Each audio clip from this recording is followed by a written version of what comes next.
25 ವರ್ಷದ ಇತಿಹಾಸದಲ್ಲಿ ಇಷ್ಟು ದೊಡ್ಡ ಸಂಖ್ಯೆಯ ಸದಸ್ಯರನ್ನ ಆಚೆ ಹಾಕಿರ್ತಕ್ಕಂಥ ಕೀರ್ತಿ ಅದು ಪ್ರಧಾನಮಂತ್ರಿ ನರೇಂದ್ರ ಮೋದಿ ಅವರ ಸರ್ಕಾರಕ್ಕೆ ಸಲ್ತದೆ. ನಮ್ಮ ಏನು ವಾಯ್ಸ್ ಇದೆ ಆ ವಾಯ್ಸ್ ಅನ್ನ ದಮನ ಮಾಡತಕ್ಕಂಥ ಪ್ರಯತ್ನಗಳು ಲೋಕಸಭೆನಲ್ಲೂ ನಡೀತಾ ಇದೆ, ರಾಜ್ಯಸಭೆನಲ್ಲೂ ನಡೀತಾ ಇದೆ, ಹೊರಗಡೆನೂ ಕೂಡ ನಡೀತಾ ಇದೆ.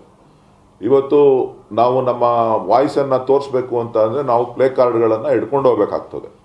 ಸೊ ಪ್ಲೇ ಕಾರ್ಡನ್ನು ಹಿಡ್ಕೊಂಡು ಹೋದಂಥ ಸಂದರ್ಭದಲ್ಲಿ ನಮ್ಮನ್ನ ವೆಲ್ಗೆ ಬರಬೇಡಿ ಅಂತಕ್ಕಂಥ ಒಂದು ನಿರ್ಣಯವನ್ನು ತೆಗೆದುಕೊಂಡು ನಮ್ಮ ಎಲ್ಲ ಸದಸ್ಯರುಗಳನ್ನ ಇವತ್ತು ಹೊರ ಹಾಕ್ತಕ್ಕಂಥದ್ದು ಇವತ್ತು ಹಿಂದಿನಿಂದನೂ ಕೂಡ ಸುಮಾರು ಸ್ವತಂತ್ರ ಬಂದು ನಮಗೆ 75 ವರ್ಷಗಳ ಪ್ರಜಾಪ್ರಭುತ್ವ ವ್ಯವಸ್ಥೆಯನ್ನು ನಾವು ನೋಡ್ಕೊಂಡು ಬಂದಿದ್ದೇವೆ.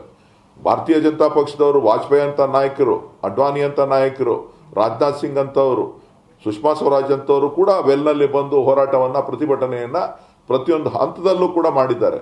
ಆದರೆ ಇಡೀ 75 ವರ್ಷದ ಇತಿಹಾಸದಲ್ಲಿ ಇಷ್ಟು ದೊಡ್ಡ ಸಂಖ್ಯೆಯ ಸದಸ್ಯರನ್ನ ಆಚೆ ಹಾಕಿರ್ತಕ್ಕಂಥ ಕೀರ್ತಿ ಅದು ಪ್ರಧಾನಮಂತ್ರಿ ನರೇಂದ್ರ ಮೋದಿ ಅವರ ಸರ್ಕಾರ.